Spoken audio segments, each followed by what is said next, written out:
ನಮಸ್ಕಾರ ವೀಕ್ಷಕರೇ, ಸ್ಟಾರ್ 74 ನ್ಯೂಸ್ಗೆ ಸ್ವಾಗತ. ನಾನು ಎಂ ಮಂಗಳಗಟ್ಟಿ. ಧಾರವಾಡ ನಗರದಲ್ಲಿ ಬೆಳಗ್ಗೆ ಲೋಕಾಯುಕ್ತ ದಾಳಿ. ಧಾರವಾಡದ ಕರ್ನಾಟಕ ನೀರಾವರಿ ನಿಗಮದ ಮಲಪ್ರಭಾ ಪ್ರಾಜೆಕ್ಟ್ ಇಂಜಿನಿಯರ್ ಅಶೋಕ್ ವಲ್ಸಂದ್ ಅವರಿಗೆ ಬೆಳಗ್ಗೆ ಲೋಕಾಯುಕ್ತ ಪೊಲೀಸರು ಶಾಕ್ ನೀಡಿದ್ದಾರೆ. ಧಾರವಾಡದ ಲೋಕಾಯುಕ್ತ ಕಚೇರಿ ಬಳಿಯೇ ಕರ್ನಾಟಕ ನೀರಾವರಿ ನಿಗಮದ ಕಚೇರಿ ಇದ್ದು ಬೆಳಗ್ಗೆ ಲೋಕಾಯುಕ್ತ ಪೊಲೀಸರು ಕಚೇರಿಗೆ ಬಂದು ಕಾಯುತ್ತಿದ್ದಾರೆ. ಅಶೋಕ್ ವಲ್ಸಂದ್ ಅವರು ಬೆಳಗಾವಿಯಲ್ಲಿ ಮೂಲ ಮನೆ ಹೊಂದಿದ್ದಾರೆ.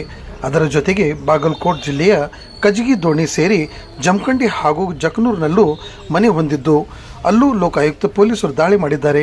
ಸದ್ಯ ಧಾರವಾಡದ ಅವರ ಕಚೇರಿ ಸೇರಿದಂತೆ ಕೆವಿಜಿ ಪ್ರಧಾನ ಕಚೇರಿ ಬಳಿ ಇರುವ ಸರ್ಕಾರಿ ಕ್ವಾರ್ಟರ್ಸ್ ಮೇಲೂ ಲೋಕಾಯುಕ್ತ ಪೊಲೀಸರು ದಾಳಿ ಮಾಡಿ ವಿವಿಧ ದಾಖಲೆಗಳನ್ನು ಪರಿಶೀಲನೆ ಮಾಡುತ್ತಿದ್ದಾರೆ.